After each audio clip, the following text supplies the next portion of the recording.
समझता हूँ कि एक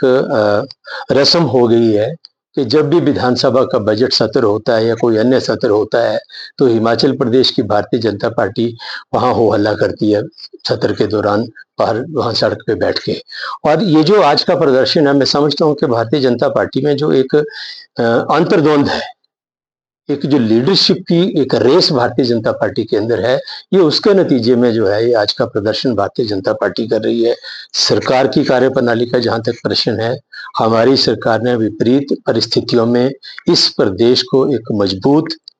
और पारदर्शी प्रशासन जो है पिछले सत्ता में आने के उपरांत दिया है। और इस देश की इस अर्थव्यवस्था से लेकर जो प्रदेश का हाल हुआ है और केंद्र का जो रवैया हिमाचल प्रदेश के प्रति रहा है, उसके बावजूद हिमाचल प्रदेश ने और हिमाचल प्रदेश की सरकार ने प्रगति के पथ पर आगे बढ़ने का काम किया। आपने देखा अभी हाल ही में एक एक संस्था के द्वारा जो है प्रदेश को डायमंड स्टेटस अवार्ड से सम्मानित किया गया प्रगति के क्षेत्र में। तो मैं समझता हूं कि चाहे वर्ल्ड बैंक है वो तारीफ कर रहा है हिमाचल प्रदेश की सरकार की, नीति आयोग तारीफ कर रहा है,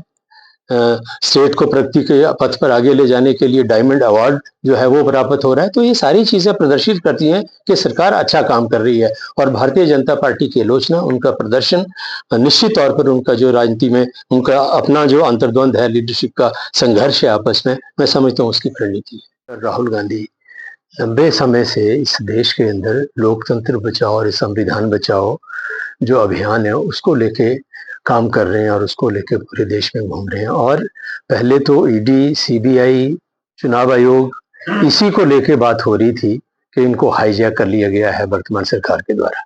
लेकिन कल और जो घटनाक्रम हुआ है, जिस तरीके से राहुल गांधी नेता प्रतिपक्ष के तौर पर अपना कुछ कहने के लिए उठे और स्पीकर साहब ने जो व्यवहार किया वो नितांत दुर्भाग्यपूर्ण है। ऐसा लग रहा है कि अब जो संसद है, संसद की कार्यवाही है, जो लोकतंत्र का मंदिर है, उसको भी भारतीय जनता पार्टी और जो सत्ता पक्ष है वो हाईजैक करने का प्रयास कर रहा है। और मैं ये कहने में मुझे कोई अतिशयोक्ति नहीं है कि संसद के जो स्पीकर हैं उनका जो एटीट्यूड नेता प्रतिपक्ष राहुल गांधी के प्रति है वो बेहद दुर्भाग्यपूर्ण है। और जिस तरीके का वो रूडली व्यवहार करते हैं राहुल गांधी के प्रति, कांग्रेस के नेताओं के प्रति, विपक्ष के नेताओं के प्रति, मैं समझता हूं कि लोकतंत्र में सर्वथा ऐसे व्यवहार की कोई ना उम्मीद कर सकता है, ना ऐसे व्यवहार के लिए कोई जगह होनी चाहिए। संसद लोकतंत्र का मंदिर है और उसमें कम से कम जो विपक्ष है उसको देश की आवाज, देश के मुद्दों की आवाज और जनता की आवाज उठाने का अधिकार है, जिस अधिकार से